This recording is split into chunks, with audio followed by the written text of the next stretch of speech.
Hey, it's Mike. I'm back and I'm ready to go. Do some Hare Krishna. We're gonna watch some videos, and I got some other things I'm gonna do too. Hey, we got Ileana. Hey, Hari Bol, how you doing? Ho ho ho, Jai ho ho. Yeah. Hey, I was gonna say Happy Thanksgiving, but I don't even do that, and I don't even know where everybody is. So I don't even. Hey, fake human, YouTube. I got some videos.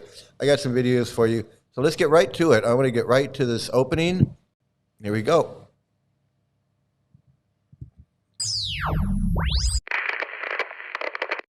Hello? Hello.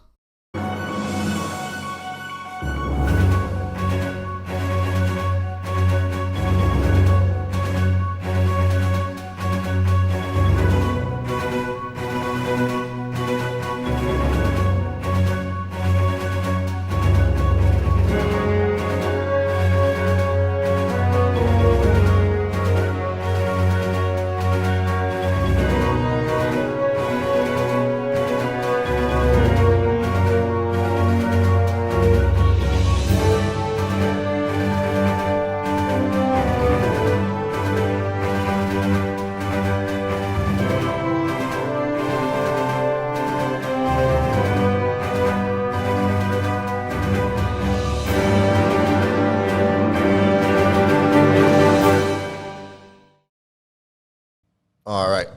All right. Yeah. Hey, running after that Kiwi man with the cops chasing. That's Robin George. That's the Robin George case, right there.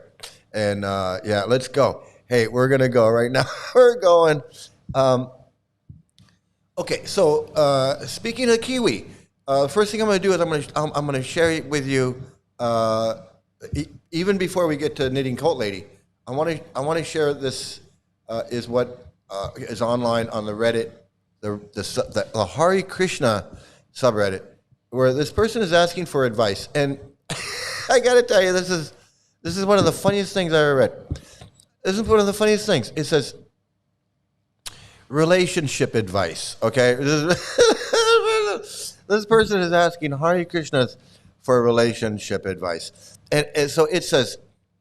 Let me just show you real quick because I don't want anyone to accuse me of making anything up. Hey, fake you. There you go. Absolutely, man. That's it. And Rafael, hey, I got a bunch of your videos. We're gonna watch some videos, man. My producer Rafael is here, and so let me just show you because I don't even think I'm making stuff up because I don't need to make. God damn it! I don't need to make shit up, man. I don't. Relationship advice, okay? It's right here. I'm not making this up. It says, I currently live in America and began dating my girlfriend a couple of years ago. Early on, I guess this guy's from India. I don't know. He says, I currently live in America and I began dating my girlfriend a couple of years ago. Early on, I told her that I'm a Gaudiya Vaishnava and shared the things I'm interested in. This is a recipe for disaster. I'm just telling you, it's a recipe for disaster. Over time, I introduced her to Radha Krishna. So basically, what happens? Because I was in that position many times. I would meet a girl, I'm trying to date or whatever, at work or whatever, and I got to explain. I'm a Hare Krishna. Either my hair would be short or shaved head, and I'm doing Hare Krishna stuff. So, but it's. I'm trying to make it seem like I'm not that into it. Meanwhile, I'm like really into it. So, so he's trying to, I can understand. He's like trying to hide it. He's trying to do it, but act like it's not a big deal, but it is. He says, early on, I told her that I'm a Gaudiya Vaishnava. I shared in the things I'm interested in. Over time, I introduced her to Radha Krishna and helped her see life from a different perspective, which she genuinely appreciated and admired. So she didn't get into it. She just appreciated it and admired it, which like my girlfriends did. I even got married, and she appreciated and admired the Indian stuff, but she was no devotee. No way was she. And obviously we didn't stay together. So but I wasn't overly fanatical. But anyway, he says here, fast forward to the present. Well, he doesn't say how many years, how long, but okay, let's fast forward to the present. And I've started feeling a shift. She has become more focused on receiving emotional attention and constant care, what we might call mo in Hindi. For example, I often have to be very cautious about her feelings, bringing her water at the beach, constantly checking on her comfort, and being attentive around the clock. Well, that doesn't sound like such a big deal. It sounds like she just wants you to be a boyfriend. She wants you to be a boyfriend. You can't bring her some water when you're at the beach? Like, you can't get her water? You can't, like, ask her if she's okay or how things are going? You know, just being attentive around the clock. I don't know.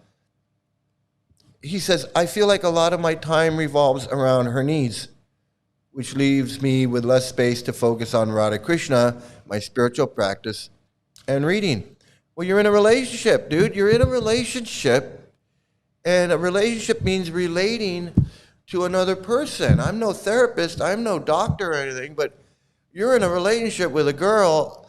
Yeah, she's going to want attention. I mean, I don't know what you're complaining because she's asked you to go get her some water? Can you get me some water, and that upsets you? You're upset over the fact that she wants some water? You can't hydrate her? I don't know, this is, what, that took you away from Krishna? Is it? He says, I'm wondering if I'm doing something wrong. The level of involvement she expects feels basic or natural to her. Yeah, because it is natural to her. This is what people do when they're in a relationship. He says, but it's becoming exhausting for me and is interfering with my spiritual life. That's what these people do. It convince you that just being a normal person is wrong and that you got to change who you are, become someone different, and then reject everybody else that hasn't changed along with you. Acute dehydration syndrome. It's like, she was thirsty. She wanted some water. This guy's freaking out because he can't be a Hare Krishna. Well, you are the one, and I know, and I can tell from this letter, you're the one that deceived her and tried to make it seem like this could work. This relationship could work, even though I'm this fanatical Hare Krishna. I'm this fanatical Hare Krishna, but I'm going to pretend like I'm not because I want to have sex with you. And then when you've got the relationship going, it's like, no, I want to be more spiritual. I don't feel like I need to bring you water because you're just a woman and your basic needs, and this relationship is all Maya, and you're just taking me. See how she's the woman and she's taking him away. You're just taking me away from my spiritual life. You're interfering with my spiritual life. I feel like a lot of my time revolves around her needs. Well, you're in a relationship. You're in a relationship, man. What the fuck? These people are insane. People are insane. Spiritual dehydration. Spiritual, total reality dehydration. They don't have enough reality. No, not enough reality. And then I'm not even going to get into these answers. These answers are friggin' in these. Well, one person says shirking your duties as a husband isn't exactly the path of Krishna. So at least one person is like, hey, but I don't know.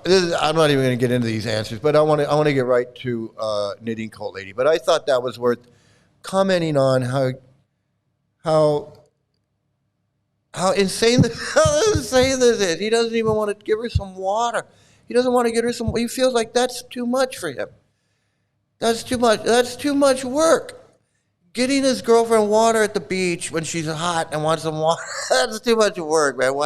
Why I always got to cater to you and your needs? That is too funny. Okay, now we got to get into the more serious. Like, yeah, no, man. She's crazy. This crazy Kiwi. She's crazy for wanting water at the beach, and he's got to go get it. He's like, He's like, you want some water? You go get some water. I'm going to go get you some water. The insanity. This is insanity. Kiwi milkshakes on a hot day. He didn't want to get it. He didn't want to get her some water at the beach. Let's go to the beach, but hey, you're on your own. Once we get there, don't expect none of this boyfriend-girlfriend stuff. That's for losers and karmis. I'm a Hare Krishna. I got to get you water now? I got to get you water now. Okay, here we go. Knitting cult lady. Let's get to the serious business. Knitting cult lady. And this is a good one. I hope her volume works, because I don't know what's up with her volume sometimes. Today for Devotions with Daniela, and certainly not because the president is trying to control what people wear to the airport, we are going to read from the second book of Daniela about cults and appearance control. Appearance control. This is in the chapters on self-sacrifice. Give till it hurts. Cults love using appearance control to break people down and strip away their sense of self. It's one of the first things you notice, whether through literal uniforms like the black shirts and Nike sneakers of Heaven's Gate, or more subtle group-wide aesthetics, such as the hippie garb of the 12 Tribes cult of Yellow Deli fame. Stop eating their sandwiches made with child labor. Or the homogenized Mormon face. Cults are obsessed with how they appear to the outside world, often putting on an image that seems warm, loving, or united. But the control over how members look and act goes way deeper. As Margaret Singer explains, if you really want to change people, change their appearance. In Heaven's Gate, matching outfits symbolized devotion and reinforced the group's extreme beliefs, like their readiness to board an alien spaceship trailing the Hale-Bopp comet. But the uniform also served to desexualize members, aligning with strict rules of abstinence and discouraging personal relationships that could challenge group loyalty. I want you all to please remember that no matter what purpose uniforms are for, they are dehumanizing. Uniforms are dehumanizing. That's the whole point of them. No matter what practical reason you're using them for, no matter how much you actually need them, they are dehumanizing, and you will not be able to escape that. That's part of why soldiers don't know how to be real people when we leave the military. Not saying the uniforms aren't necessary, but they are dehumanizing. You just. Yeah, see, like I was saying, that reminds me of how once I went to India and I was wearing the dhoti, and I got into wearing it because I wanted to fit in. I felt like a sore thumb if I didn't have a dhoti on. I couldn't handle standing out in my Western clothes, so I was like, I had to put a dhoti on. Then after 2 months in India and coming back to LA Temple, and going back to work and everything, it was like if I wasn't wearing a dhoti, I was like, I had to change into my dhoti just to feel normal.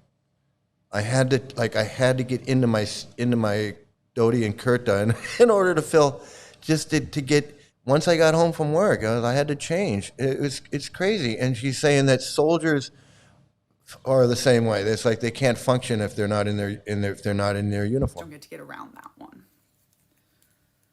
Similarly, the fundamentalist Latter-day Saints, FLDS, also known as the polygamist Mormons, impose rigid dress codes, especially for women, who wear pastel ankle-length prairie dresses with long sleeves and high necklines to promote modesty and conformity. But also, the regular Mormons have dress. So I don't know if anybody out there has ever been to Utah or been around a Mormon community. The first time, I had never been around Mormon. I had never been to Utah. I'd never been around I've been around Mormons, but not like in Utah. So in Utah, I was on a road trip and I stopped in St. George, Utah, and I went to a Target to get like a tent, to get a tent or a sleeping bag, some camping thing. I went into Target, and all the women all the people shopping in there, like she said, had the long the prairie dress with the collar, and the kids were all dressed the same, and it was the weirdest thing. It was like stepping into like a movie set where everybody was in costume. It was like they were all in costume. It was really it was really strange. So for those of you that don't know, the Mormons definitely they all dress alike in Utah like that. Even the colors are a statement. Red is off limits because it's supposedly reserved for Jesus when he comes back. And black is avoided since it's tied to Satan. Hair, too, becomes a symbol of obedience. Women grow it long, believing they'll need it in heaven for the sacred duty of washing men's feet, and styling it high to reflect their righteousness. The rules keep members visually and mentally tied to the group's ideology. Other high-control environments, such as the military, prisons, and even some gangs, also use uniforms to erase individuality, there it is, and enforce hierarchy. Symbols, badges, color restrictions reflect the group's values, while strict dress codes, like those in the U.S. Army against looking too faddish, ensure conformity, like in the Children of God, where we weren't allowed to look cooler than Jesus. These rules often disproportionately affect those lower in the hierarchy who are more likely to be punished for violations than higher-ranking members, revealing the rules as tools of control rather than practical necessity. I was much less likely to get in trouble for my hair in the military than a black woman private, for example, because I was a... And of course, we all know, I just did live stream just a couple of days ago, or the other day, talking where Prabhupada is in the conversation, and he keeps bringing up their hair, about how why do you have hair, and and then they bring up the fact, well, we saw you with hair, and then he says, well, no, I was this, and I've always this, and then later on in the conversation, he brings up the hair again. He says, no, well, you have hair. And then they say, well, is that for everybody? Because we see other people with hair. And then he says, nope, that's it. Nobody can have hair is my disciple. And then they were like, well, okay, is that your final answer? And it was just the whole back and forth about the hair thing. For what practical reason other than to show obedience to Prabhupada, and also so that everybody looks the same? You lose your identity. Nobody has it. And that's the one thing, if you notice, which I thought was really funny about Hare Krishnas, is all the guys, the only piece of hair that they can style is that one thing. So Sri Maya had it in a dreadlock. Some people got a big one. They got a little one. They got to tie it in a knot. They got it curled. They got whatever it is. It's got it. That's their only piece of self identity that they, that's the only thing they can style. I got my own style back there. You see, I'm doing it up. I just insanity, man. The insanity. Blonde woman captain. Across cults and coercive systems, appearance control consistently targets 4 key areas: hair, body size, body coverage, and even underwear. By controlling how people look, whether it's in a cult, company, social clique, or abusive relationship, these groups tighten their grip on how members think and behave, ensuring loyalty and submission. So let's remember that appearance control is always about behavior. And when I'm encouraging you to wear pajamas to the airport, it's because I want you to act like little bouncy, uncontrollable children who are not going to get on board with fascism. Have a day. Yes. So let me get over here. So yeah, so those of us that have been in that we're in the cult, we know all about the we know all about the appearance control. It's oh, I got all these comments here.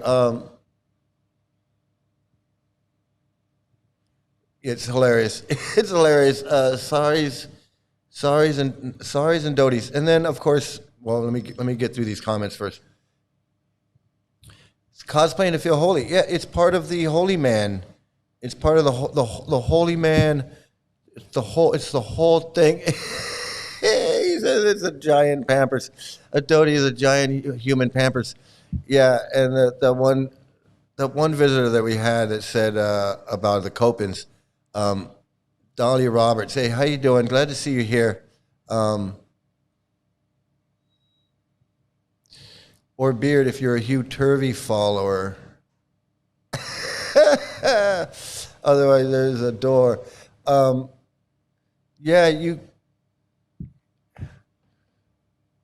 I guess like all the Narayan Maharaj people, they have like a little beard thing, like Gaurahari. All of them, all the Swamis, all the Narayan people have, all the Narayan Swamis have a little. Because they got to look like Narayan. They got to look like Narayan Maharaj. They have to identify. They don't want you to think that they're a Prabhupada person. They got to have a beard. And if you're a Prabhupada person, you got to be clean, because you don't want people to think you're a Narayan guy. This is ridiculous. And and if you have long hair, well then who knows what sampradaya, what weird Mayavadi. Only Mayavadi is going to have like long hair. This is crazy, but yeah. So those of us that have been in the cult, we know all the restrictions, like the color restrictions. You're wearing white or wearing orange, and you got to have your beads, and you got to have 3 strands of beads, and you got to have your tilak just right. I mean, this is total behavior control, behavior. And because it's all about controlling your behaviors, getting you to follow the rules, getting you to just all arbitrary bullshit, all this arbitrary bullshit. And, and it might be arbitrary, but this is what it does. Let me see, where is this video? This is what it does. I used to wear the Brahmin underwear in the Russia. So yeah, so you get shamed. You get shamed into wearing what they want you to wear, because if they can see your fruit of the looms through your dhoti, they're like, oh, you're a sense enjoyer. You're wearing fruit of the looms. You're wearing karmi underwear under your dhoti. That's not acceptable. And it's like Nadine Cult Lady said, it's hair, your clothing, your underwear, your appearance, everything. You're like a little look-alike tin soldier. I mean, this is not the video I wanted to show. I want to show this one about, okay. And there's a million of these videos, and they always look the same like this, and it kind of gives you a hot lips vibe. A hot lips vibe. I'm telling you, get ready.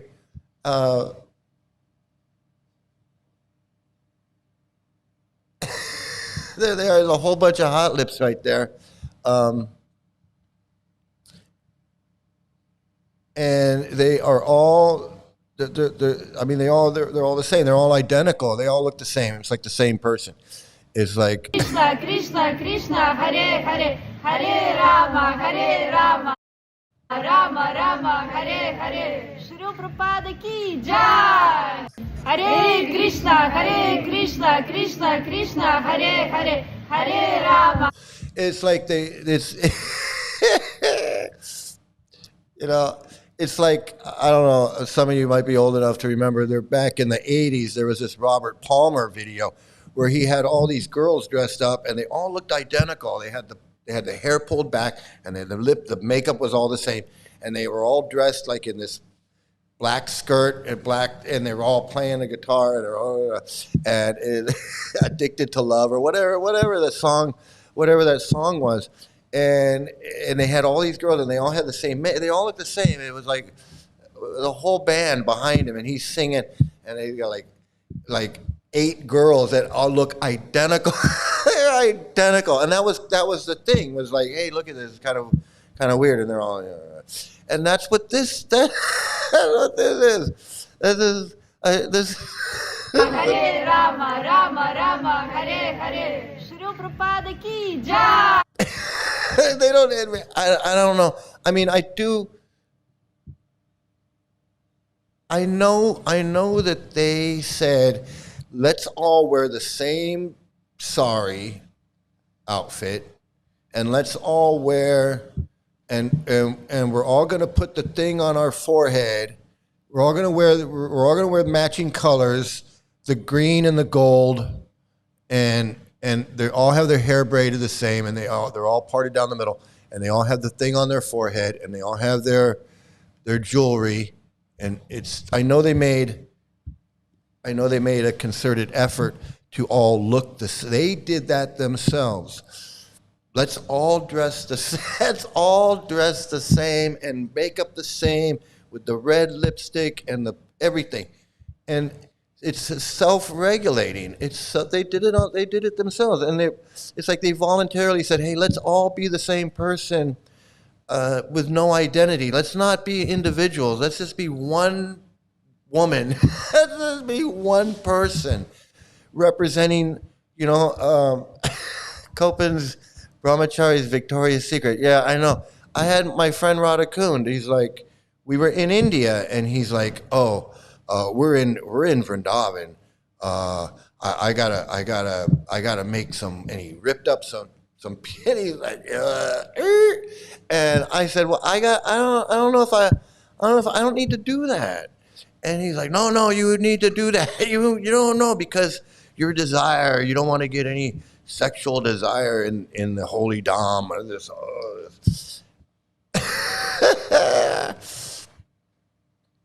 It's crazy. And so I know that the indoctrination and the whole, I'm a gopi, I'm a Vrindavan, I'm a Vrijabasi, I'm a Manjari, whatever they've filled their heads with, the same shit that Gaurahari.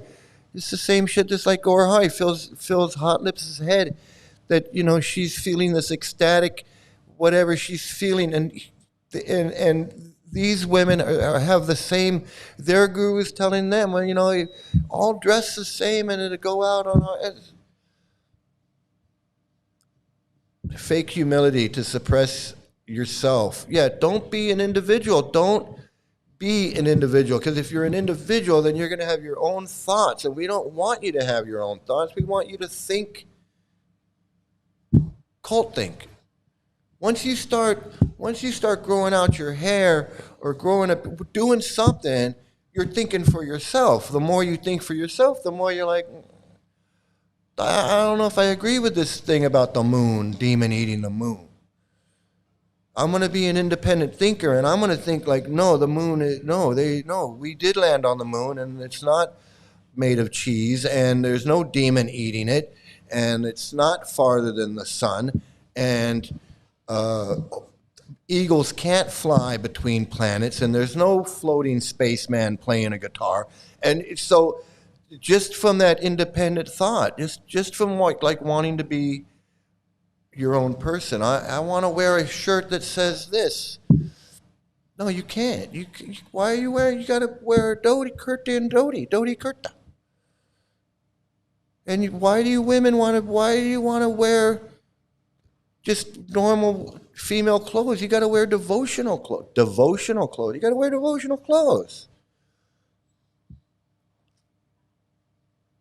You're part of a cult. You got to dress like Knitting Cult Lady said.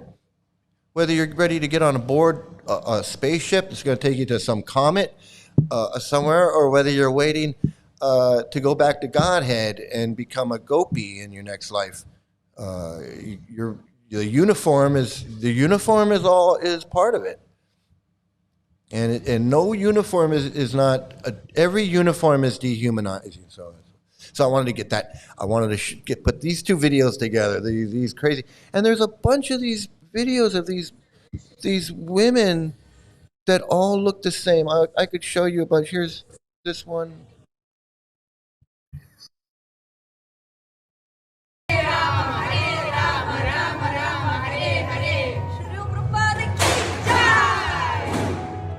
Hare Krishna.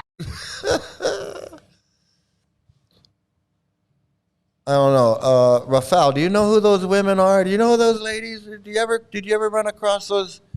They sound like they're in Russia or Ukraine or somewhere over there where Indra Yumnas.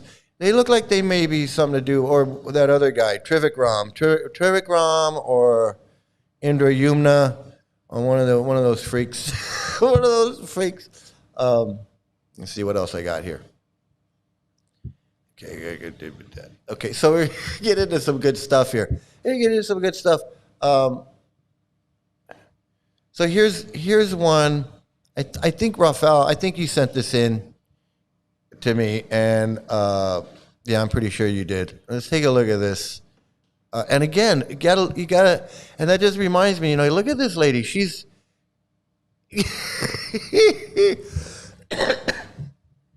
It's so funny. Yeah, hot lips. Look at that. It's 1, 2, 3, 4, 5 hot lips.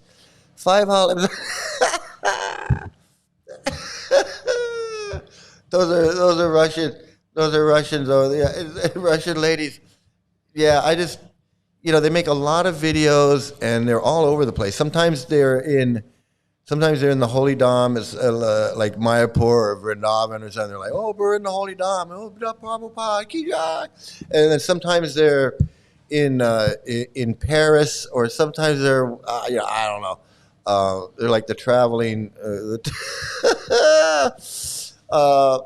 So here's, I think you sent me this one, Rafael. Let me see. Here we go. Good morning, Hare Krishna. We are on the way to Radha. It's a sunny but very chilly morning. I didn't expect it, so I didn't bring any clothes, so I have to cover myself with my dress, which I took for changing after a stand in Radha. So with my friend Katerina, she's from Russia. We are going to do Seva at Radha, and we are very happy that we have this chance to serve to Matajis and also to have a darshan of Radha. She's shy, but she's a very, very great-hearted person. She wants to participate in any seva. Like yesterday, she participated in Tishi Seva, and tomorrow go Seva.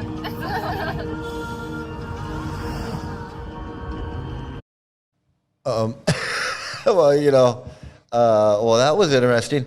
Let me just say, it looks like she's trying to brainwash her friend. It looks like she's trying to brainwash her friend into this cult.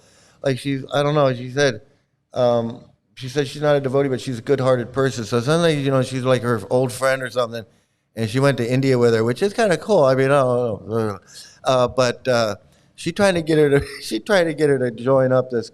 She's trying to get her to join up, man. I don't like that. I don't like that. Trying to ruin her life. They're trying to ruin her life, man.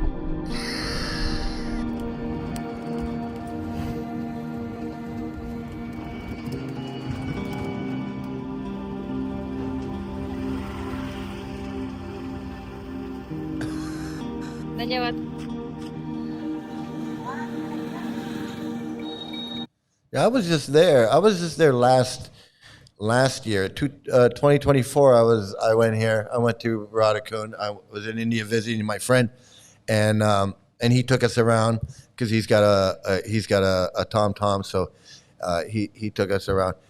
Genuine good people will get ruined eventually. It's a matter of time. Yeah, absolutely. I agree with you 100%, man. That girl doesn't know what she's getting into. She's sitting on that thing going, man, it's cold. It's early in the morning because usually they want to start your trip to the Radhakund early in the morning. She's like, it's cold. I didn't know it was going to be so cold. And so, and her friend is sitting there like, oh man, I don't know what I got myself into. Look at this. Look who she is. I don't know if anybody's been there. Recognize this place. It's no four-star resort vacation. That's for sure. It's definitely not that.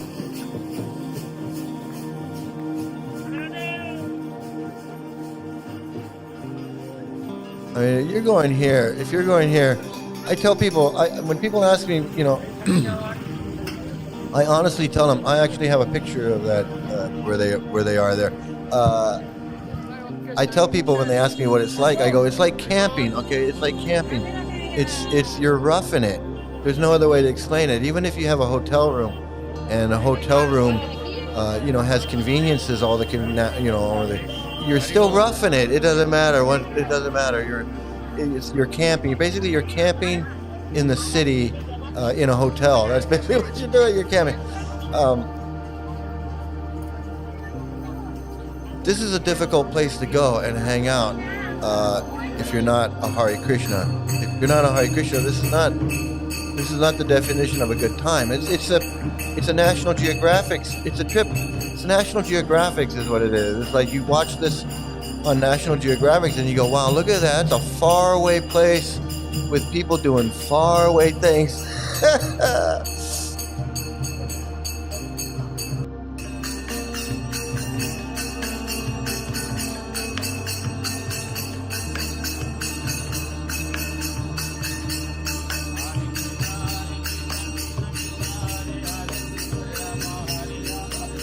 So, what I would say about this, whoops, there's my evil twin. If you go to a place like Radha Kund or Vrindavan, or like even like this place behind me, like I said, it's like National Geographic. It's a travel log. You're going there. You're going to see things you've never seen before. You're going to see snake charmers and who knows what.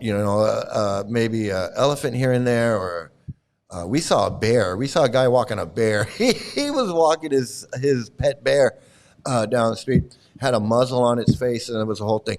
So you never know what you're going to see. It's like a travel. It's like National Geographic's in real life, and it's an adventure and everything. But you're not. It's not. There's no spiritual. Nothing spiritual is going to happen. If you want to have a spiritual, if you want to get a good idea what India's like, I would recommend this movie called Darjeeling Limited, and that's a pretty good movie if it explains the whole India experience. You can't force an experience to happen. You can't force something to happen. If you have an epiphany about something, and it comes. But you can't go to a place like this, India, or the place behind me, wherever, and try to force something to happen. It just doesn't happen.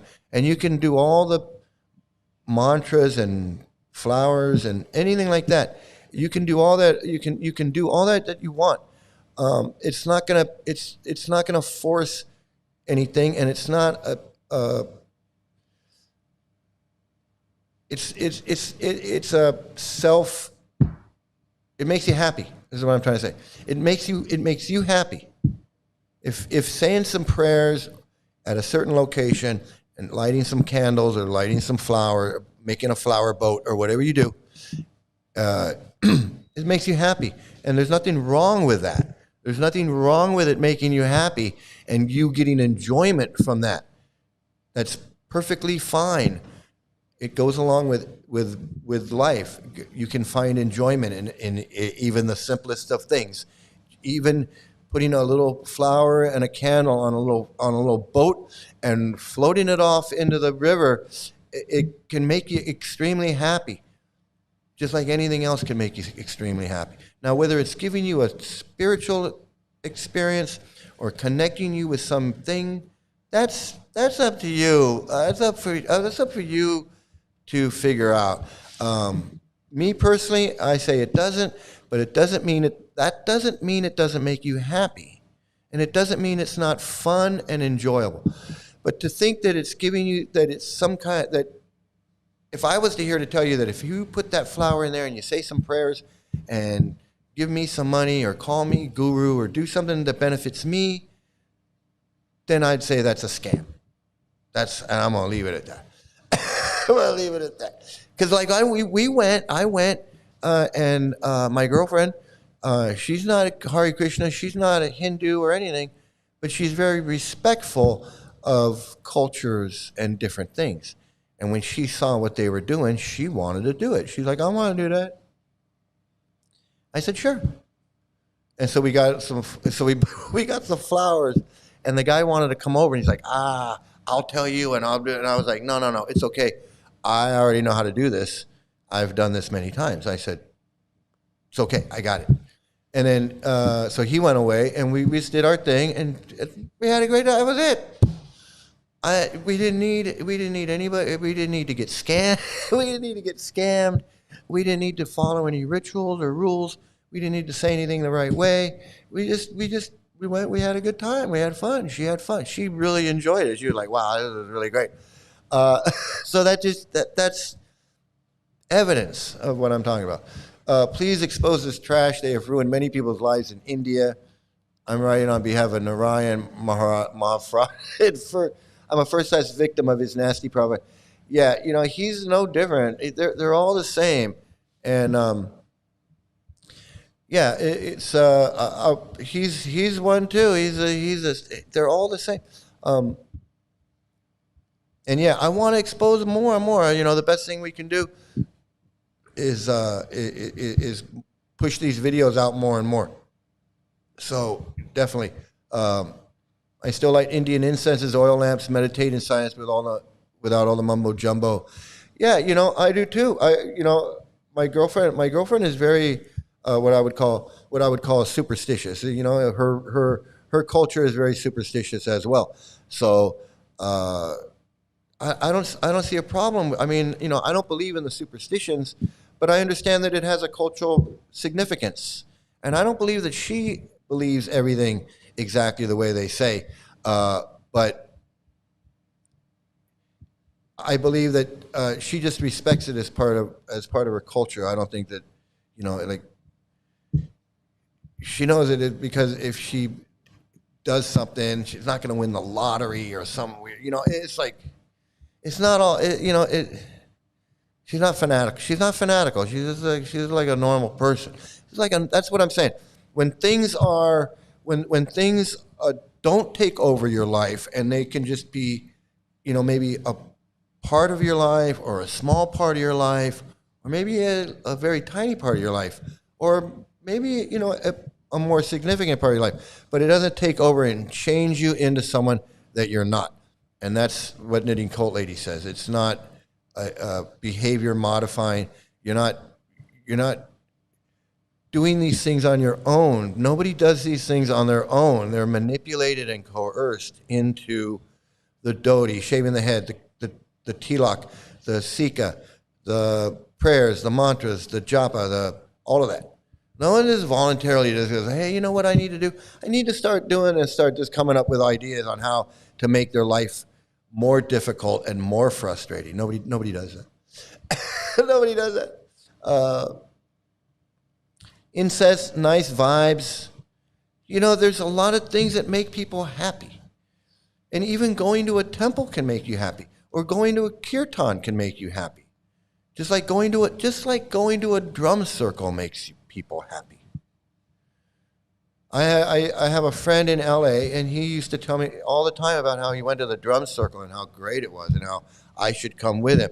And you'd really like it because you go to the temple, you could come to the drum circle, because he equated the drums and the kirtan. He put the two together, and he's like, I have a great time at the drum circle in Venice Beach.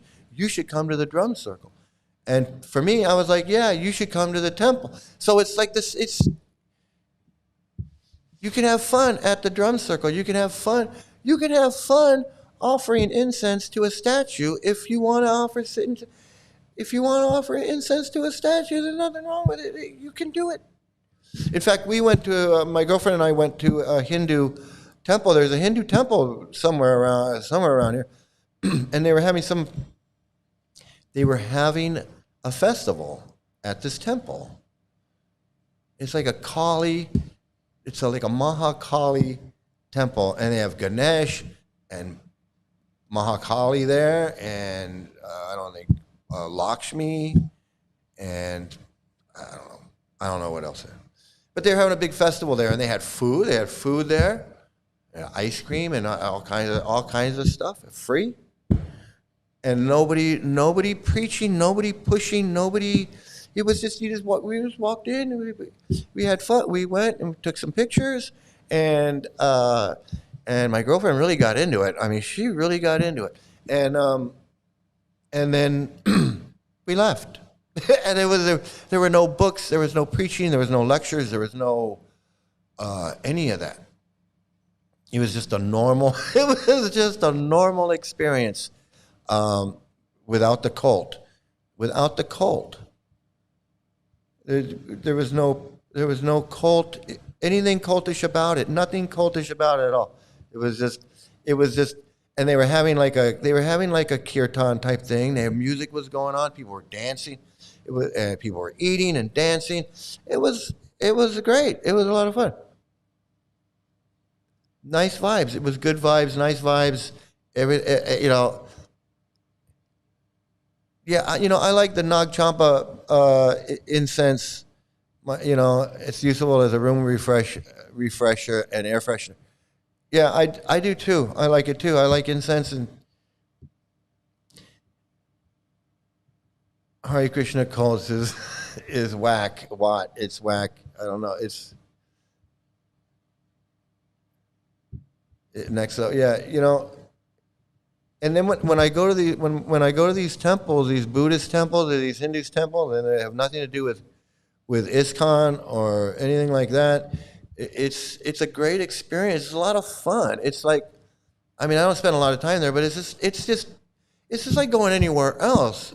It's just like going anywhere else, There's no, I don't feel any kind of way or anything about it. My dad calls me the walking Indian incense girl because my room smells of roses, patchouli, cinnamon. That's what. That's when I was a Hare Krishna, my apartment always smelled like Nag Champa, and at one time and I didn't realize how strong it was and how it reeked up the whole building until one day my neighbor made a comment about it, like, oh, I thought I smelled that. I knew you were home, and I was like, oh, I'm sorry, I didn't realize.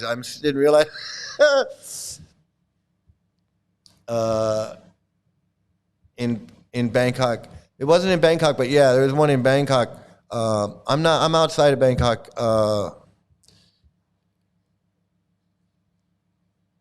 I don't know what you're saying. You're writing like one word at a time, one letter at a time. I can't read it. Let me get to this next video, because this is what I really wanted to get to. Are some of these freaks and listening to what they have to say. So here's the first one, and I've never met this guy. I know who he is, but I've never met him.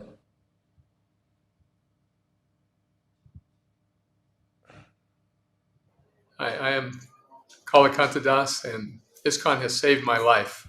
So I want to tell you a little about my experiences with ISKCON, especially. ISKCON saved his life. He wants you to believe that ISKCON saved his life, that this guy, this is so funny. This is what I'm talking about. I'm sorry, I played like 2 seconds of him, and I already interrupted. I already stopped it and interrupted. But this is the thing. They want you to think that, especially these old Prabhupada disciples, they want you to think like they were such, like, what do you think this guy was? Was he Bonnie and Clyde? Was he running around robbing banks? He was FBI's most wanted. What was he doing that he had to be saved? He had to be saved by Prabhupada. Like, what was he doing? What was he doing, man? Was he like, he was a hitman for he was James Bond. He was tracking international criminals around the globe. He was sure to get killed doing that. I mean, I was like, yeah, saved or ruined? Which one is it? This is so funny. It's so ridiculous. Everybody that's ever joined Hare Krishna, comes around going, Yeah, man, I'd be dead if it wasn't for Prabhupada and his books, man. I would have been saved or ruined your life. Ruined his life. This guy, man, saved my life, man. Just saved my life. How I became involved, and then what happened after Srila Prabhupada's departure. So first, let me offer my obeisances to Srila Prabhupada, all the assembled devotees. Hare Krishna. Thank you for watching. I was a middle-class kid from New Mexico in the early 70s and seeking. So after high school, went out on a quest to find God, hitchhiked across. And that's the other thing. That's the other. It's a magical mystery tour. I graduated high school and I headed out on my magical mystery tour to find God. I mean, I was 18. I was 18 years old, and I was mystically inclined to find the answers to all of life. This is so ridiculous. Part of the country, and met devotees in Portland, Oregon. Immediately asked if I could move in.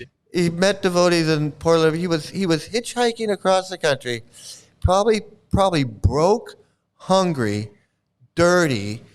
He had no money. He ran across some devotees, and that's how they saved his life, because he was starving on the streets. You know, whatever he was doing, probably he was probably a hippie. He found the devotees. They're like, "Hey, we got some prasadam, and we got some prasadam, and you can stay in the ashram." And he's like, "Yeah, can I sleep? Can I come stay?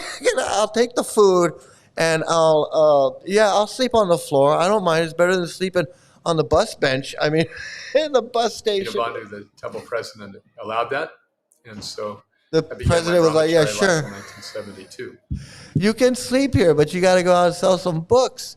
We got a couple shopping carts of books that we need you to sell. You can absolutely stay here, but you got to go sell some books."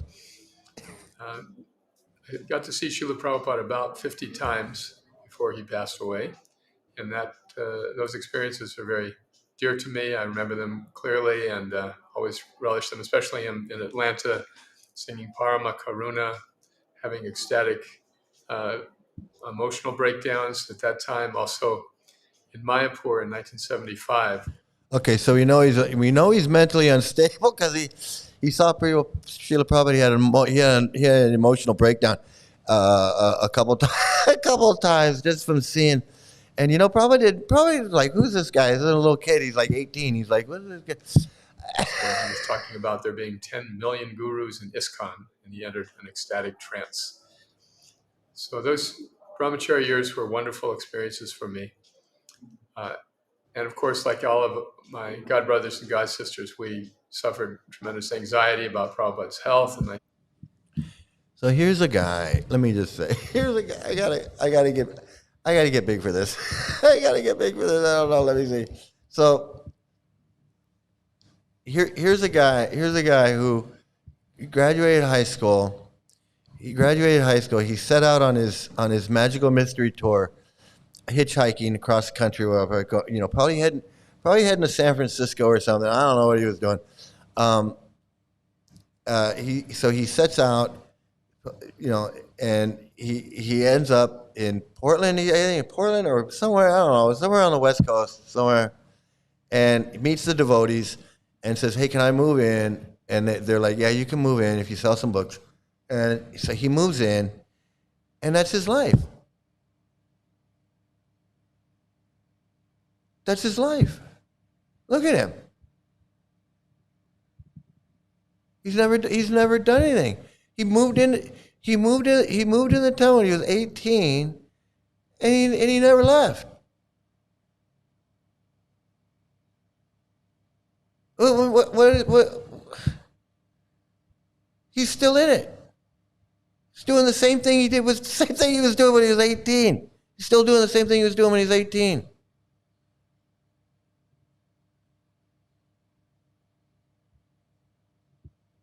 Roam in the wilderness and then got caught in an invisible fishing net. Exactly.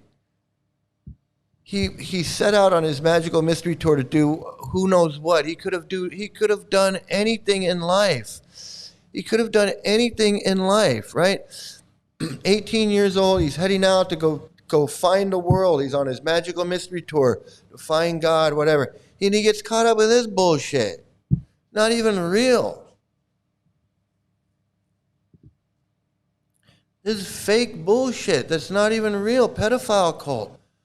Books that say you're going to go to the cow planet, become an 11-year-old girl, have sex with Krishna. Demon heads are eating the moon. All kinds of wacky shit. And he thinks that this goal of life is selling books out of a shopping cart, pushing a shopping cart full of books around Costco or the DMV or the post office or Hollywood Bowl with a bag of books. Like, that's some achievement. Like, these guys dancing around a drum circle is some achievement in life. Like, they're holy now. He's holy. This man's holy because he reads fairy tales and he dances in a drum circle. That's all it is. Meanwhile, people that are actually doing shit for the world, they don't get recognition for anything. Doctors and even a bus driver, God damn it, even a friggin' bus driver. Nobody thinks about a bus driver, man. Bus driver gets up every morning or whatever, goes down. He puts on a uniform, which is dehumanizing. He puts on a uniform, and he's got to go out and drive a bus. Drive a big old stinky bus around. A bunch of people that don't give a shit, don't respect him at all, giving him shit all day long. Who knows what's going on his bus? Risking his life on a bus. To drive a bus up and down a bunch of streets so people can get to where they want to go. Because if he wasn't driving that bus, the little old lady wouldn't get to her doctor's appointment, or the little kid wouldn't get to school, or this person wouldn't get to the store to get their food, or so many things. People would have a hard time. Life's hard enough. Imagine if there are no buses. All the poor, not poor people, but all the people that rely on public transportation, there are no buses. Just a simple thing like a bus driver. He gets no respect. Hey, I get no respect. I drive a bus. I get no respect. He gets no respect. People yelling back, talking back, all kinds of shit. Kicking, wanting to fight with him and all his bullshit. And he's driving his bus up and down the streets doing for what? Thankless job? Just so people can get to where they need to go. That person deserves respect. This friggin' guru fuck doesn't deserve shit. Begging people for money, giving them a bullshit fake ass book, telling them that Prabhupada is something he's not, getting their hopes up about being on a spiritual path that doesn't exist. Telling them to follow some guru that's going to end up being a child molester, falling down, having sex with his own disciple. Meanwhile, the books are full of racist, sexist, homophobic crap that does nothing but ruin people's lives. And this guy wants us to fucking call him your holiness or you're this or that. Fuck these guys. 77. That was the last time I saw him at the Mayapur Festival in 1977. And he was still able to walk and participate, but he was clearly getting more frail. And all he can do now is sit and talk about the old days. I saw Prabhupada back there. I saw Prabhupada 50 times, and he did this. After Srila Prabhupada's departure, and after his departure, there was a great deal we of did this and we did that. the leaders of this country. That's it. That's their life. This is their whole friggin' life.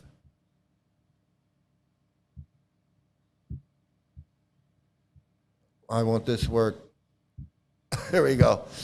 This is their whole life now. Talking about Prabhupada. I don't give a shit what this guy's got to say, but he's just another one of these friggin' freaks.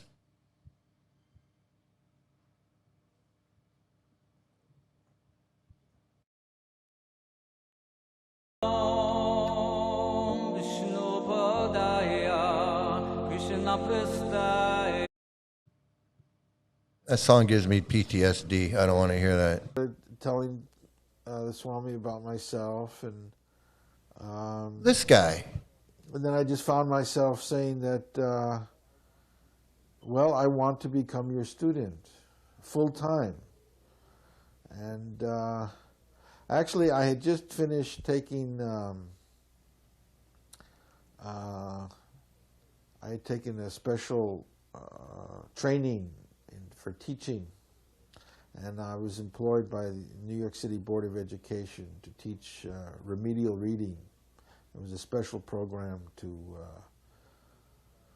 culturally deprived children, means, you know, in the ghettos. And so I said to Swami that, well, I've just finished my training. Actually, my assignment was beginning the next day.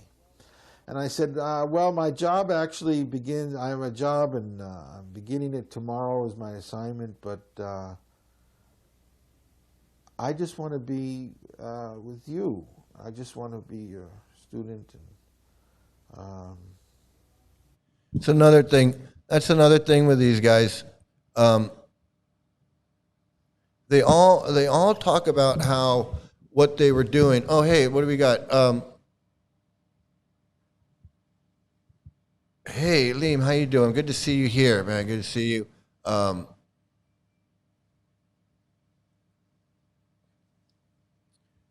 Yeah, guys, screwed for life. These people he's swimming in the pond. Thing is, the whole universe called like fantasy stories. A bunch of bull, nonsense. It's nonsense. And the other thing about these guys like this,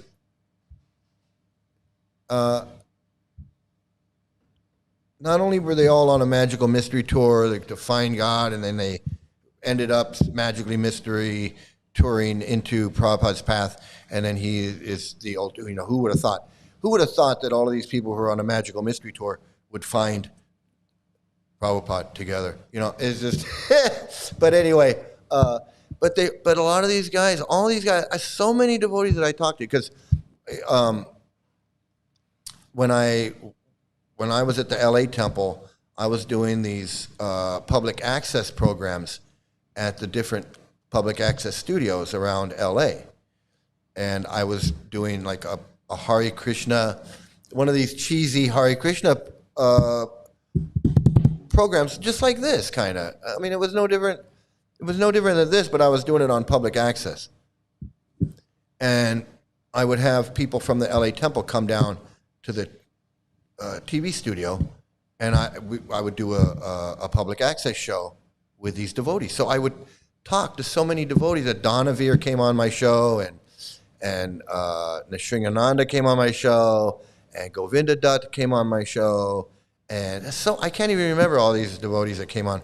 Krota Shamani came on my show, and Nischintya came on my show, and oh God, I was doing shows. I was doing shows every week. So I wasn't friends with all these people like Nischintya and Krota Shamani. I wasn't friends with them, but I had them come on my show. So I would talk to them, and then I would say, okay, we're going to do a show about this, and we're going to do this, and I'll pick you up at 10 o'clock, and I'd take them to the TV show, and then we would do this TV show for like 30 minutes, and then I'd take them home. So for like that couple hours, I would talk to them. So like I got to know, I actually kind of got to know Nischintya. He's kind of a strange guy. And then and Krota Shamani was doing yoga, and Rohini Kumar Swami was there, and all these different characters around the LA temple that I was having come on my show. And it's amazing at how many were doing something, and they met Prabhupada and said, "Nah, I'm not going to do that. I'm just going to follow this guy." That's their story. Brahmananda was going to start his job with the Board of Education. He had this really cool job with the Board of Education, and he was supposed to start tomorrow. And he went to Prabhupada and said, "No, can I just become your disciple? I don't want to start my job." Donavir was going to play in the championship volleyball game or whatever. He was going to be, and he said nope, and he He threw the ball and said, "I'm not going to do. I'm giving that up." All these people that were going to do something, and they just said, "Nah." Like those two punk rock guys that they were going to be. Hey, I was a punk rocker, and I said, "Nah, I'm going to be." And it's like their whole thing is like, I gave up. You didn't give up anything. You didn't give up anything. First of all, I don't even, this guy, I don't even know if I believe anything he has to say. Who else is on it? Who else do we got here? Who? Oh, look who it is. Oh, it's Mr. I beat my wives.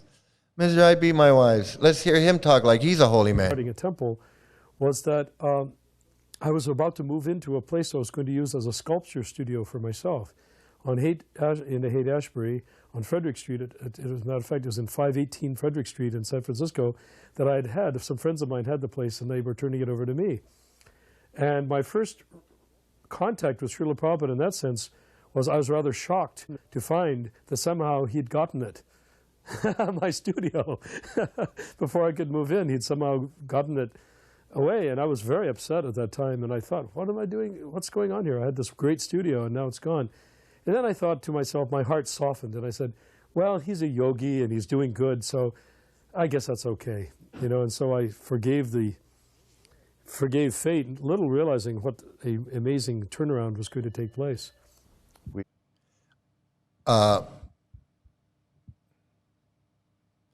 I highly doubt that story too. I don't know if I believe that. I don't believe these guys when they tell their stories. I just don't. I just don't. I've been around too many of them. I was around too many of them for too long. We had an altar before even Lord Jagannath came. So in a non-self-conscious way, in a way that was very open-minded. Well, the first thing I have to say here is, according to that conversation that Prabhupada said, he doesn't have disciples that have long hair, that have hair. He said, I reject if you have hair and you're not shaved, you're not my disciple. That's what he said in that conversation. He said unequivocally. Who is this guy? I know who this guy is, but I'm just saying, who's this guy? Guru Das.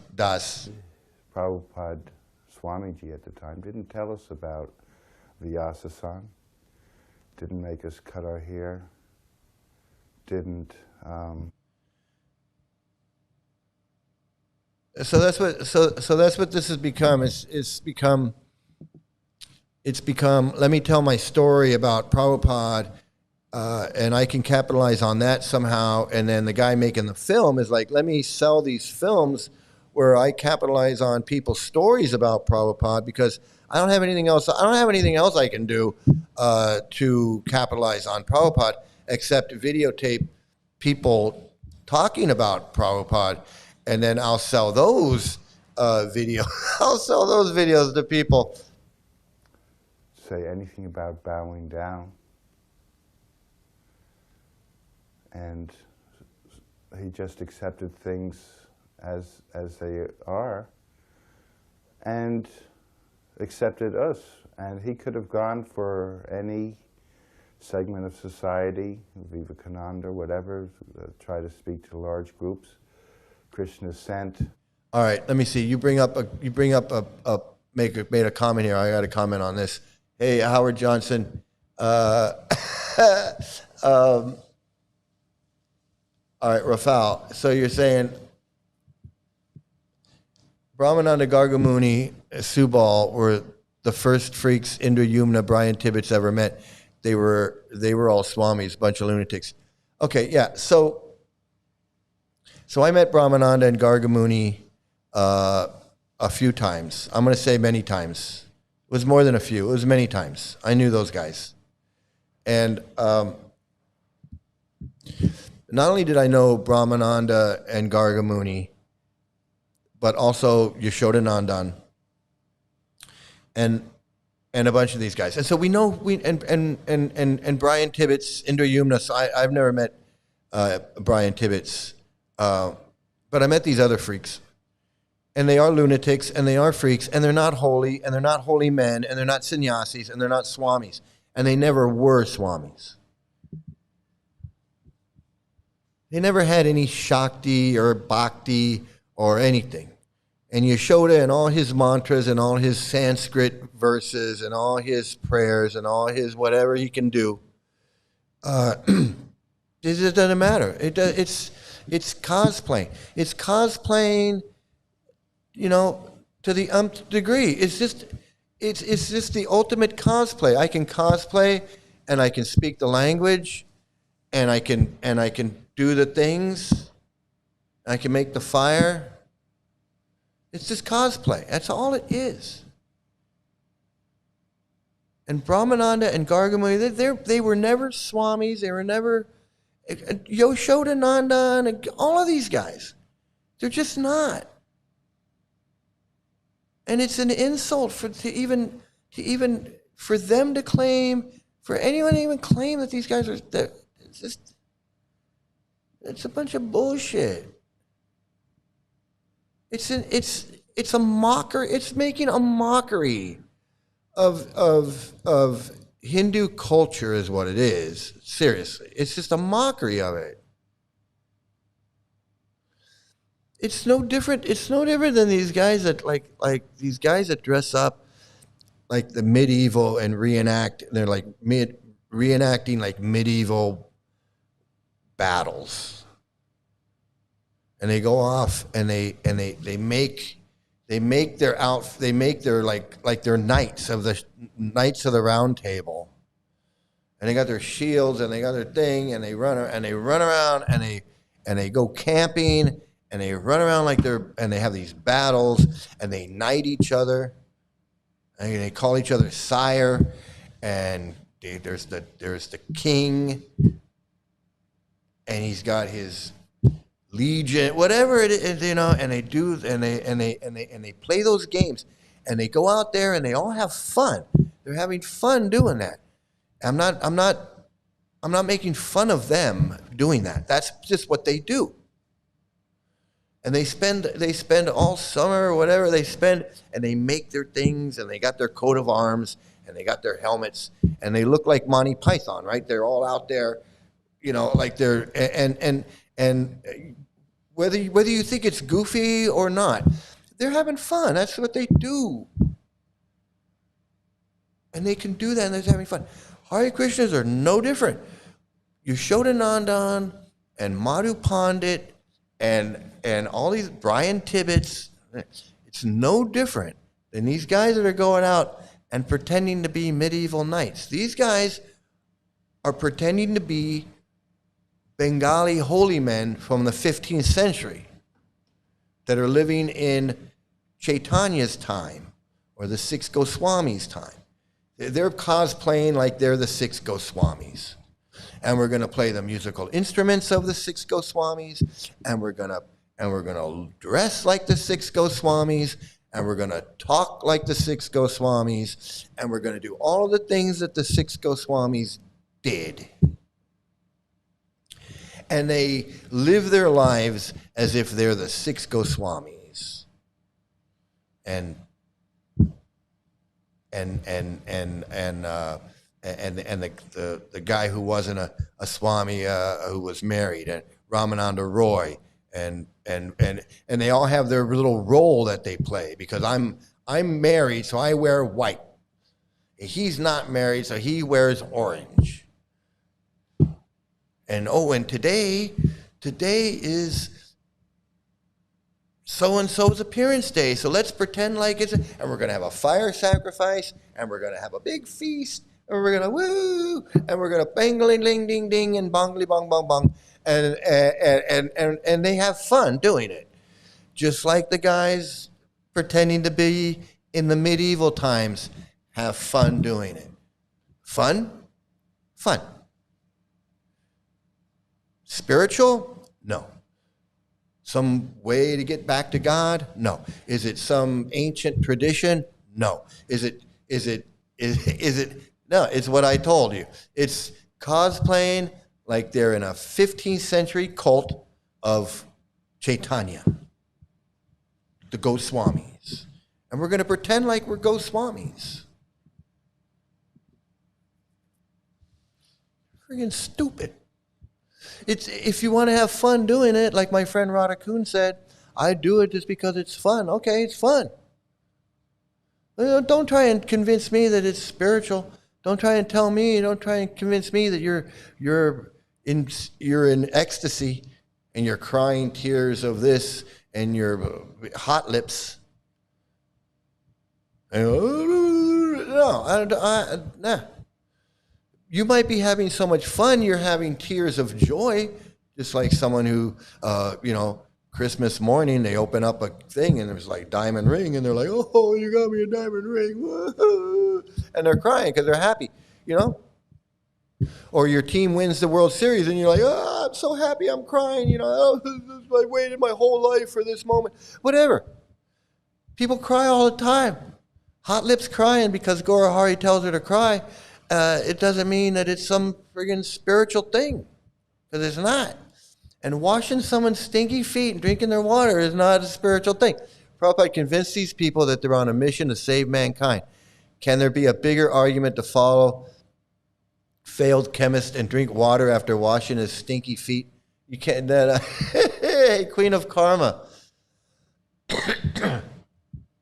Hey, how you doing, man? Good to see you here.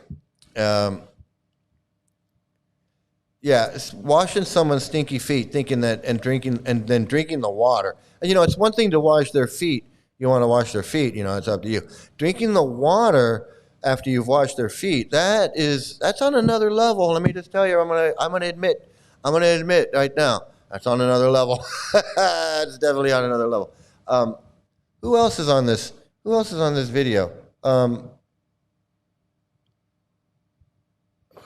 Who else we got? It's just these three guys. Let's take a look at this guy again. Was playing trumpet. Somebody had kettle drums. There were gongs and cymbals, and incense was burning, and Prabhupada was leading a kirtan in, I guess it was on Hippie Hill or a hollow over there in the Haight-Ashbury, and in Golden Gate Park. And he sat there chanting, and I developed some sort of psychokinetic powers because of lacking anything better to do with my energy. And I used to be able to play pinballs and move the ball. Okay, so there you go. The complete insanity of this guy. He says that he had... why is this not working? He says he has telekinetic powers. He could move the pinball. He could move the pinballs in the pinball machine around. Now, if you believe that, you're just as crazy as he is, because we all know that he could not move the pinballs around in a pinball machine. He also thinks that he was transmitting thoughts back and forth between Prabhupada himself and Prabhupada. It's just pure. That is pure insanity right there. I can't even tell you how insane this man was. Okay, I want to get to these comments, but I want to have. Having someone drink the water is torture. I couldn't do it. These guys fight. They will fight. Raphael will tell you they will fight over the opportunity to get that water off of those stinky ass feet. It is it is the new mouthwash, the leftover water from washing the feet of a fallen guru. Yeah, with fluoride. Now it's like new minty taste. New we have foot wash. We have foot wash with menthol. Raphael, he knows about washing feet, and I don't know if Raphael drank any water. I'm not gonna put him on the spot, but he's definitely seen it in person. Raphael's seen it in person. Let me tell you that. Buy one get one free. What is it? It's $19.95 per bottle. Believe me, these guys have done it. These guys washed Prabhupada's feet. It's another scam for it's. So let me get back to this guy. So this guy, if you don't know who Narayan is, I met this guy so many times. He's been to my apartment. I made a guitar out of the Rath Yatra cart. Believe it or not, I'm not going to get into that, but I actually built a guitar out of the Rath Yatra cart, and I ended up giving it to him because he could actually play the guitar. So I gave it to him. That's how well I knew him. Now I didn't know him. Like, I'd never been to his house or anything. Actually, I did. I dropped my kid off. I picked up my daughter from his house one time because Jaganambika was using his house as a school. She was using his house as a place to have a school where the kids could meet. So yeah, I did I did drop my daughter off at his house once. That's how well I knew this guy. I didn't know him like a friend, like Yashoda knew him, but he was really friends with Yashoda. But he'd been to my house so many times, this guy, and what a character, a true nut, a true mental case. Let me tell you right now, this guy. And according to his wife, he's a habitual domestic abuser. He's a total domestic abuser. He was a domestic abuser during Prabhupada's time. He was abusing his wife during Prabhupada's time, and Prabhupada made a comment about Narayan being insane. So even Prabhupada knew that this man was completely a bonkers. And he was on Watsika. He's been married about 5 times. He had, I can't even tell you all his wives, but Nischintya was one of his wives, and Rupa Manjari was one of his wives. And I know the names of his, I just can't think of them right now. But that's who that is. So you can see that they're really scraping the bottom of the barrel to have these guys on there talking about this other guy, this other deranged. Exactly. Prabhupada is actually mentally deranged, though. Yes, they are all mentally deranged. Prabhupada is mentally deranged, and then he spread that mental disease. It spread throughout his movement. He spread it through his books, through everything. That's how these cult leaders are. He says, of course I did. I wanted to advance in Krishna Bhakti. I was in charge. Who can wash and when? Ooh. Scary memories. Escaped the filthy quicksand of the Hare Krishna. Wow. Yeah, I didn't mean to put you on the spot by that, but I knew that you were... Because I guess you can't refuse it if they are, hey, want some foot wash? And you're like, no, I think I'm trying to cut back on the foot wash. I don't know. But I guess if they offer to you, bottoms up, man, over the teeth and past the gums. Hey, look out, stomach, here it comes. I don't know. It's such abuse, though. It's so dehumanizing. It's so dehumanizing. Rasputin. Oh my goodness! And they still.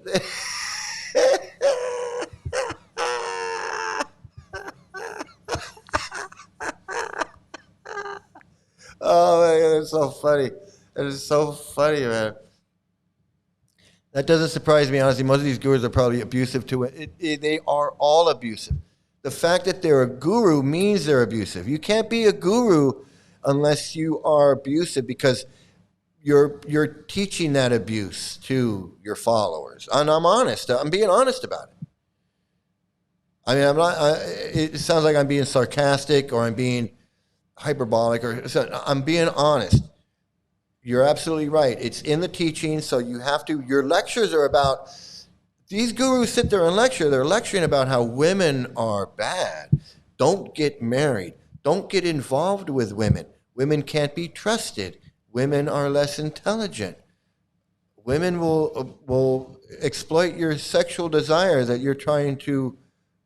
It's a Bhakti yoga is a very big gateway into the Krishna cult. A lot of people join due to the yoga and meditate. Yes, absolutely. And I've done some shows about that, some past streams about how they get you in. And it's not just ISKCON, but also other cults do. Other cults do too, but ISKCON does too.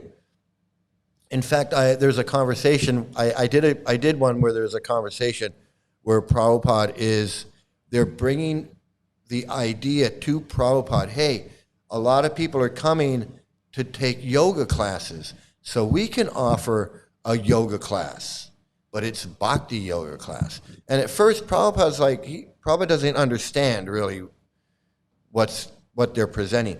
And then Prabhupada gets it, and he's like, oh, I see, yes. And then he immediately says, we'll have 7 classes a day, and every day is a new class for every new person, because we want to funnel them through. Prabhupada was very business-minded when once he figured out what they wanted to do, he said, I've had a few people tell me they didn't realize Bhakti was even connected to the cult until it was far too late. Wow.